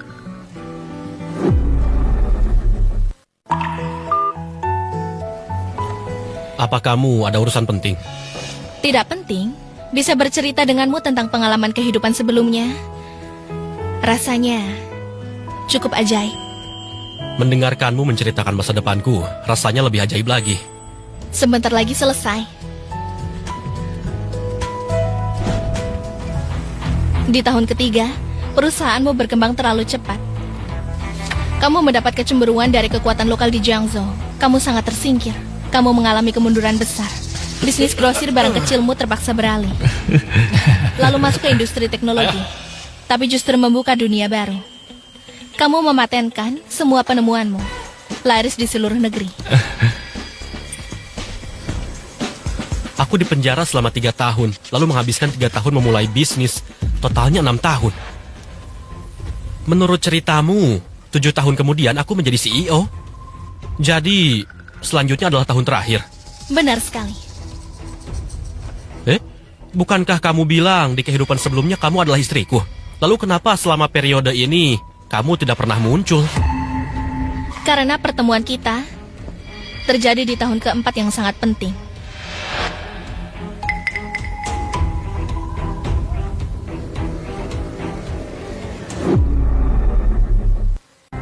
Di kehidupan sebelumnya, aku terpojok tanpa jalan keluar, tak tahu harus pergi kemana, hingga akhirnya di tempat ini. Tunggu dulu.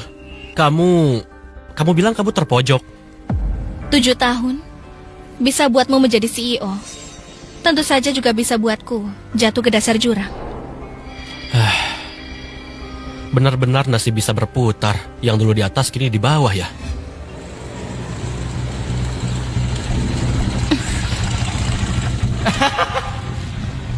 Nona, sendirian nih. Kak Leopard, cewek ini gak meresponsmu. Buat dia takut aja.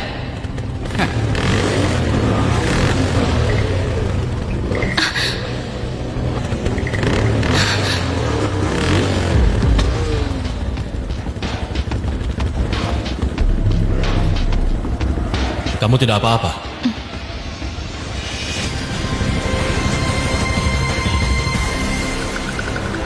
Cepat pergi dari sini. Bocah, kamu dari mana? Aku lagi modusin cewek, ngapain ikut campur? Kenapa aku merasa wajahmu familiar ya? Awas kau. Ini pertama kalinya kita bertemu, karena aku telah menyelamatkanmu. Memang benar kamu menyelamatkanku. Tapi ini bukan pertemuan pertama kita. Kita sudah pernah bertemu sejak lama. Lalu si Leopard itu, apa dia Shu Yowei yang dulu menabrakku itu? Ayo jalan.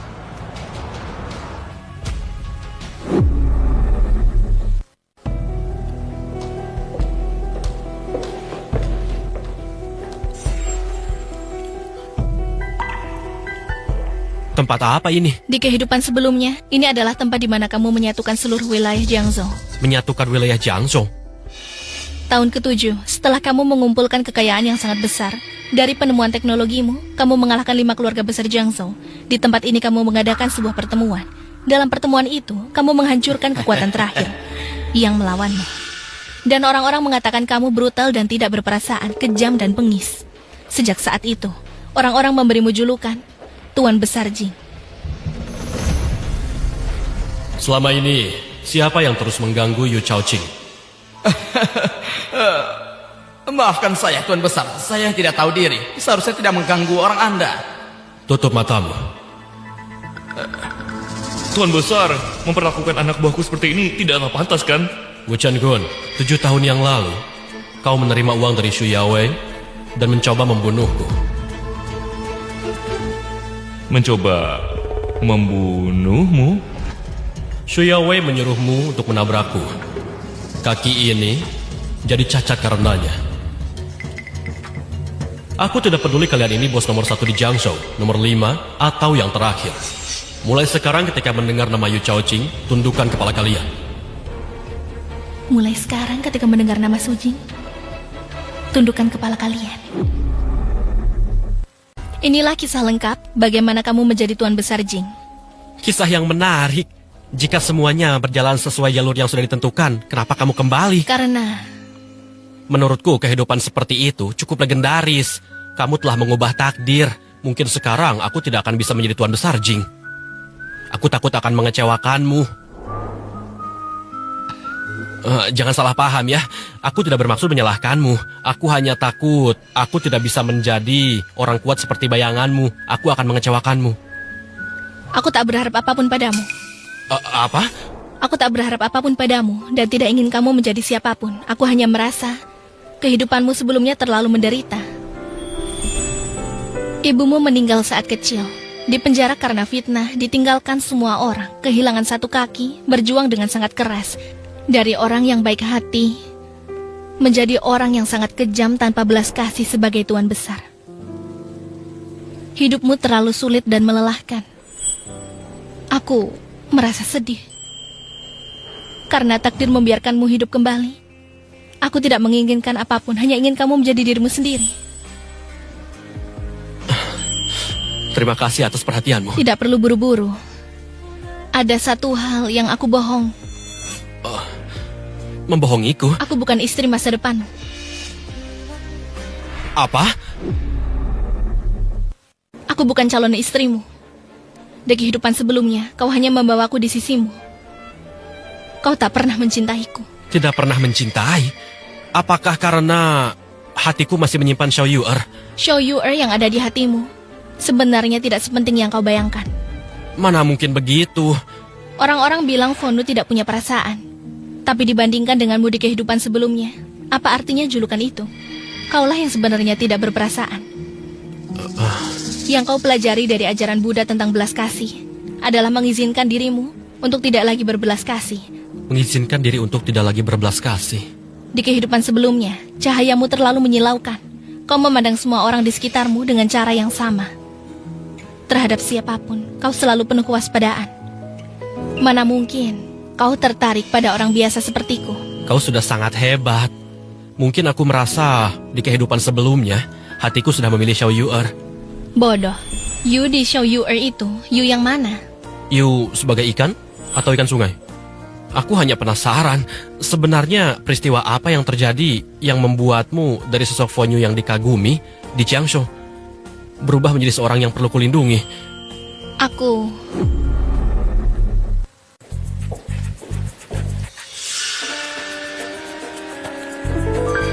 Ayah, Hal-hal konyol yang kamu lakukan di Jiangsu harus diakhiri sekarang. aku mengerti.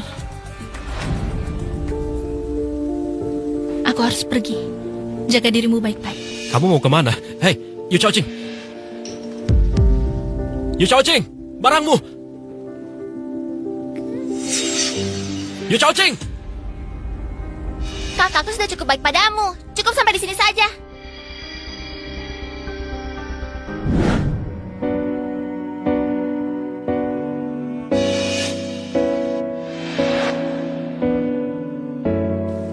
Xiao Yu'er namamu sangat sulit ditulis. Bodoh.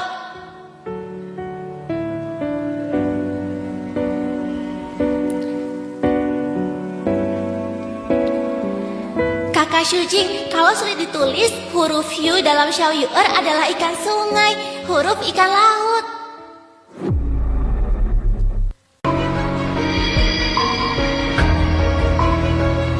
Ikan kecil. Ikan kecil! Berhenti berteriak, orangnya sudah pergi. Aku mau tanya sesuatu.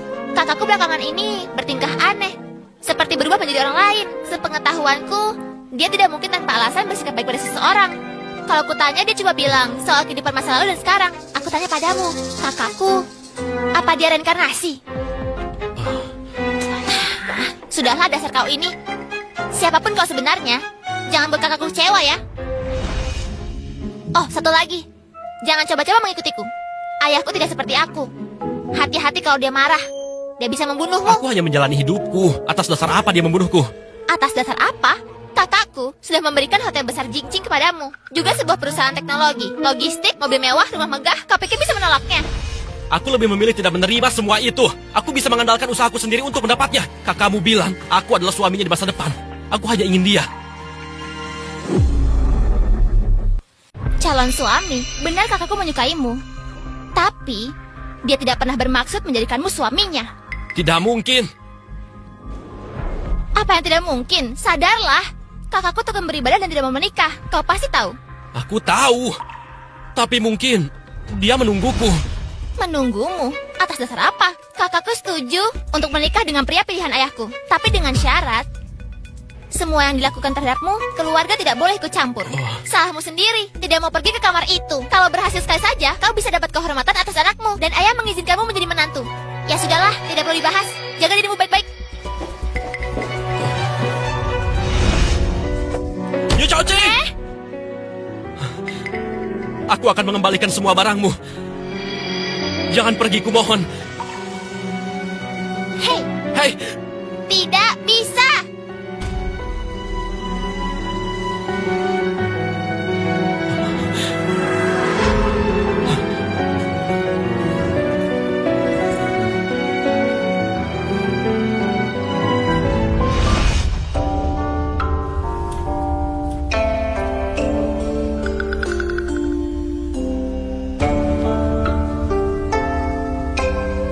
Soching, pengantin prianya sudah datang. Saatnya berganti pakaian.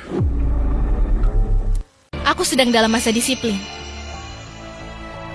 Aku tidak akan menikah. Tidak menikah. Saat kau pulang ke rumah, tahun pertama, kau ingin disiplin selama setahun. Menolak untuk menikah. Aku menyetujuinya. Tahun kedua, kau bilang ajaran Buddha masih kurang setahun untuk sempurna. Menolak semua lamaran tuan muda dari ibu kota. Aku pun bersabar. Dan sekarang, sudah tahun ke-7. Di hari pernikahanmu, kau memberitahuku tentang masa disiplinmu sendiri. Masa disiplin ya masa disiplin. Jika aku melanggarnya, aku akan menggantung kain putih di depan pintu rumah kita. Baiklah, kau boleh tidak menikah. Intinya, kali ini pria yang melamarmu memiliki latar belakang yang sangat berpengaruh. Ya sudahlah, biar adikmu saja yang menggantikanmu. Tunggu dulu. Adikku sejak kecil tidak tertarik dengan laki-laki. Kau menyuruhnya menikah menggantikanku? Aku juga tidak punya pilihan lain.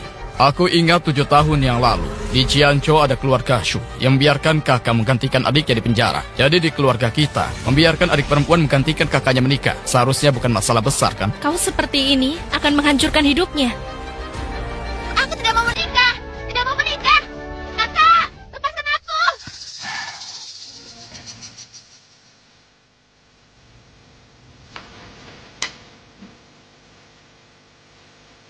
Biarkan musuh pergi. Sekarang, tidak ada lagi masa disiplin. Lebih baik, aku mati untuk membuktikan tekadku.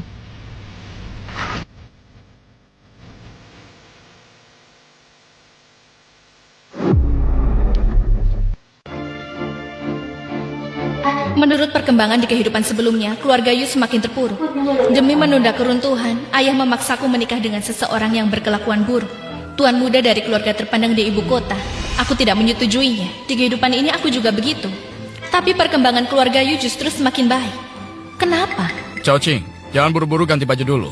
Pergilah lihat calon pengantin prianya dulu. Calon pengantin pria? Mungkinkah dia? Ayah, itu bukan urusanku sekarang. Aku pergi dulu. Jangan buru-buru. Siapa tahu kakakmu tidak mau menikah. Maka kamu harus menggantikannya. Ayah, aku tidak bisa menikah. Kan sudah janji aku boleh sendiri seumur hidupku. Itu tergantung kakakmu. Keluarga kita hanya punya 2 putri saja. Jika kalian berdua tidak menikah, bagaimana dengan keturunan kita? Kau hanya mencari keluarga dengan latar belakang kuat untuk persekutuan pernikahan. Kak. Tenang saja. Aku tidak akan membiarkanmu menderita. Chao Ching, aku yakin ketika kamu melihat calon pengantin pria, kamu akan bersedia. Apakah benar-benar dia?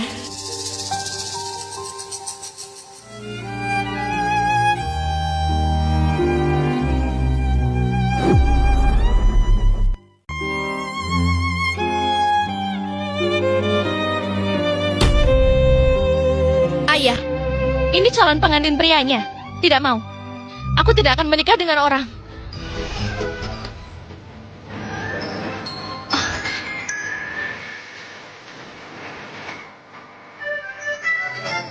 Seperti ini. Anakku, 8 orang ini adalah calon menantu yang ayah pilih dengan sangat hati-hati untukmu. Mereka semua ingin menikahimu. Ayah ini main-main ya? Dengan kualifikasi kakak, minimal harus 18 orang lah. Hanya 8 orang, ayah meremehkan siapa? 8 sudah cukup. Kalau lebih banyak, kakakmu tidak akan bisa memilih. Ayah biasanya selalu berhati-hati dan bijaksana. Hari ini ada apa sih?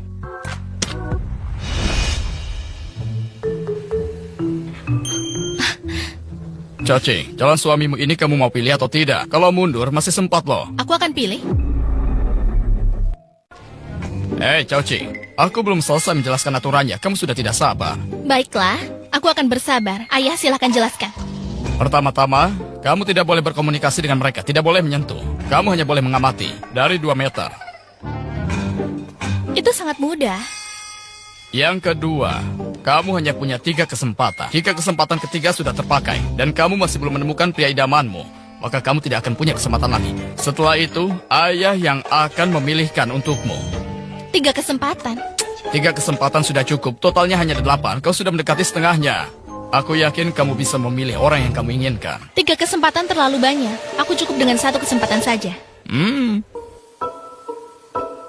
Hotel besar Jingking. Kartu hitam kamar ranjang air. Kejadian 7 tahun yang lalu, kamu masih ingat.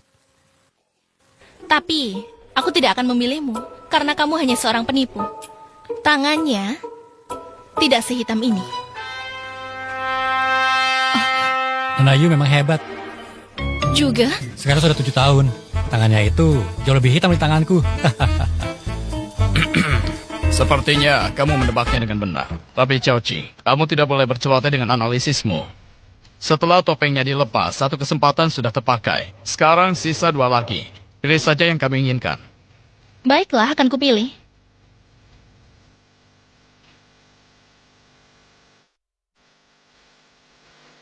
Kamu orangnya. Ide pemilihan jodoh ini, apakah ini idemu atau ide ayahku? Sangat lucu, aku sangat menyukainya. Cepat keluarkan barang yang kau sembunyikan di belakangmu, lalu kau bisa melepas topengmu. Si pincang, itu kau. Nona Yu, dia bahkan tidak pincang. Aku juga tidak mengerti kenapa kau memilihku. Aku salah ingat. Di kehidupan ini dia tidak pincang. Kalau tidak pincang, dipukul saja sampai pincang. Jangan bikin kakakku kesulitan. Kalau dia nggak bisa milih, nanti harus aku yang menikah. Nona kedua, hamba bersedia mewakili. Cepat pergi. Jangan paksa aku menendang kaki baikmu itu. Cao Qing, sekarang kau hanya punya satu kesempatan terakhir. Jika tidak bisa memilih dengan benar, ayah tidak mau berkompromi lagi. Sebenarnya, aku merasa kau tidak begitu setia. Baru 7 tahun tidak bertemu, kau sudah hampir melupakannya. Coba bayangkan, orang yang berada di balik topeng itu. Betapa kecewanya dia. Aku bisa memilihnya. Pergilah pilih. Postur tubuh dengan gaya rambut sama. Dan dia memakai topeng kesatria berlapis baja. Pasti dia orangnya. Ayah, jangan bilang dari 8 orang ini, dia tidak ada di antara mereka. Itu aku tidak tahu. Mungkin saja orang yang kamu hadapi adalah orang itu. Kalau sekarang kamu bahkan untuk hal seperti ini meminta bantuanku, Cao Qing. Mana percaya dirimu? Aku tanya kamu, gimana tulis huruf U dalam kata ikan kecil? Pasti kamu orangnya. Nona Yu, mana aku tahu bagaimana menulis huruf ikan. Aku tidak lulus sekolah dasar dan langsung jadi pengantar makanan. Kamu?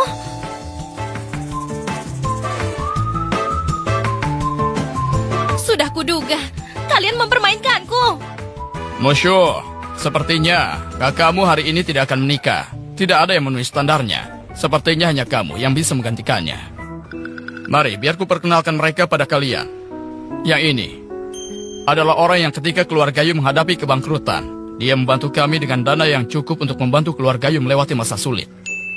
Tuan Muda Peng, salam hormat dari saya. Yang ini adalah dari perusahaan teknologi Qingjing, Tuan juga. Dia membuka patennya tanpa biaya, membuat kita bisa menikmati manisnya perkembangan teknologi dan membantu keluarga Yu kembali ke puncak. Tuan Besar Yu, tolong panggil saya Tuan Wolong Agung. Berikutnya. Kenapa giliran saya tidak diperkenalkan? Saya masih menunggu Tuan Yu memuji saya. Sekarang saya ini benar-benar si pincang asli.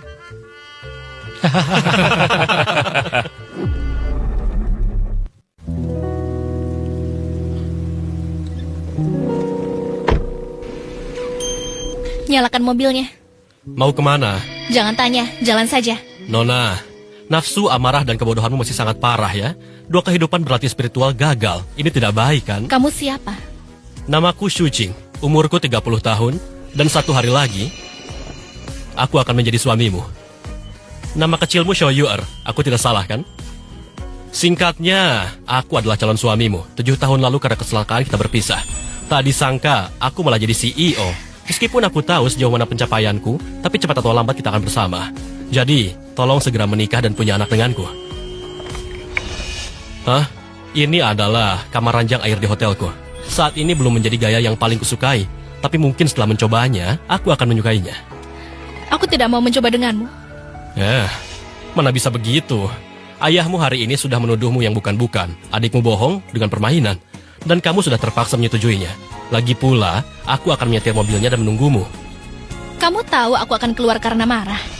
Buddha bilang kita berjodoh di kehidupan sebelumnya. Jika 1/4 jam lagi kamu tidak keluar, maka aku anggap jodoh kita di kehidupan ini telah habis.